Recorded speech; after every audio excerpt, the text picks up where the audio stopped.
In the 2014 NBA Draft, Dario Saric was selected by the Orlando Magic, but he was quickly traded for Elfrid Payton, who was originally drafted by the 76ers.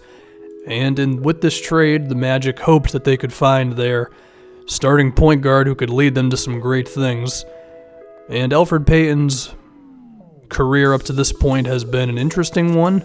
I think you could find some who are very critical of him because of his lack of a jump shot and the way he can sometimes be not as effective as you'd really want him to be offensively as a point guard in the NBA, but then others could praise him for his playmaking abilities and the way he's developed as an inside scorer. So we're going to look at Elfrid Payton here, the good, the bad, and I'll come to some sort of conclusion that you can feel free to disagree with, agree with, whatever, because I think Payton's an interesting player who may not be in the best situation in Orlando. Now, with all the deficiencies that he does have as a player, mainly with his outside jumper, last season he made Orlando way better. When Payton was in the game in the 2017 season, the Orlando Magic had a net rating of minus 2.7. When he was out of the game, they had a net rating of minus 13.4. So they were terrible when he was out of the game, and while they still weren't that great of a team, they were definitely a better one when he was in there. And I think a lot of that is to do with just the things he does do well, attacking inside, making sure the offense is always running well. He has grown into a pretty good inside finisher. But of course, if we're looking at the three-pointers here, these are a dime a dozen. He's actually shooting somewhat okay from three this season, but overall, teams have been able to leave him open for a good chunk of his career.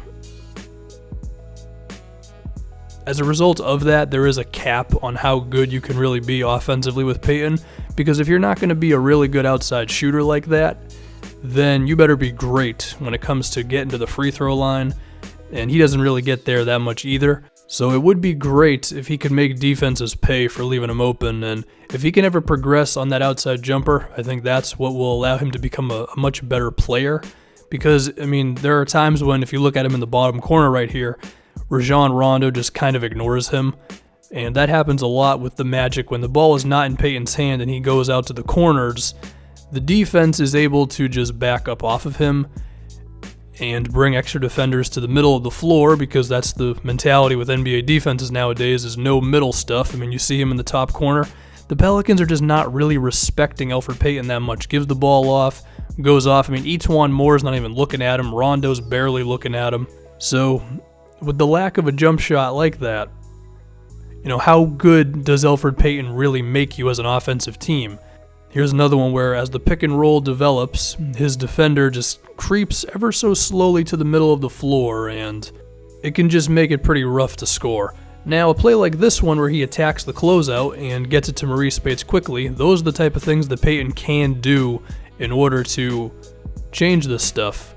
I mean, here's another one here where he takes advantage of his defender just being off balance a little bit. These are the type of things that Payton needs to do more often. But now if I can talk about what I really like about Elfrid Payton, it's the fact that he always keeps the ball moving. When the ball's in his hands, he doesn't take too long to make a decision, whether it's get a handoff play or push the ball quickly. I mean, off of a made basket, Payton's already gone, ready to create offense for Maurice Spates with the open three-pointer. So if you're not going to be this big-time scorer, the outside shooter, you're not going to be great when it comes to attacking the rim, at least you get into the team's offense quickly and the ball does not stick with you very long. And I think this is a testament to how smart Payton is as a player. Another one here off of a made shot. I mean, how long did it take Payton to get down the floor? A couple of seconds, recognizing that Anthony Davis wasn't there to protect the basket. It's things like this that make me believe that Payton, on a better team with more shooting around him, could be a better playmaker, because he does have a lot of smarts as a player, recognizing to cut right there because the lane was open. He's also got a really good eye for transition buckets. The bounce pass there to DJ Augustine, unfortunately, wasn't able to finish it. Always has his head up, always ready to get it to someone. Maurice Spates just happens to get stripped by Rondo, but that was looking like a decent attempt. Here, he recognizes that Jonathan Simmons has a little bit of leeway, gets it to him, allows him to continue his momentum towards the basket, and we see a similar thing on this one as well. Look how he's quickly ready to just get the Magic offense going rather than just do the normal take 6 seconds to dribble up the floor and all that. So while Payton may not have all the skills in the world offensively, at least he knows how to run an offense.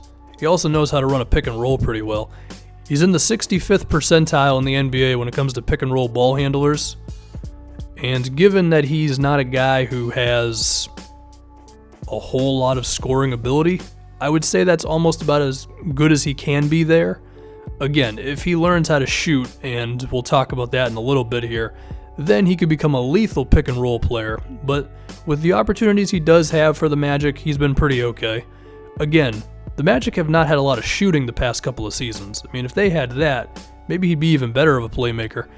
But now we're going to talk about one ability that I would love to see him develop more, and that's the pull-up mid-range jumper. Even if he never gets there as a three-point shooter, if you could just make the defense pay for backing up off of you on pick and rolls, that can be enough to just not hurt the offense too much. I mean, of course, perfect world, you can make threes, but the pull-up mid-range is still a shot that I think a lot of point guards should be developing because of how heavy the NBA is in terms of pick and rolls nowadays. And Payton has gotten a little better from mid-range. I believe he's shooting around 40% this season.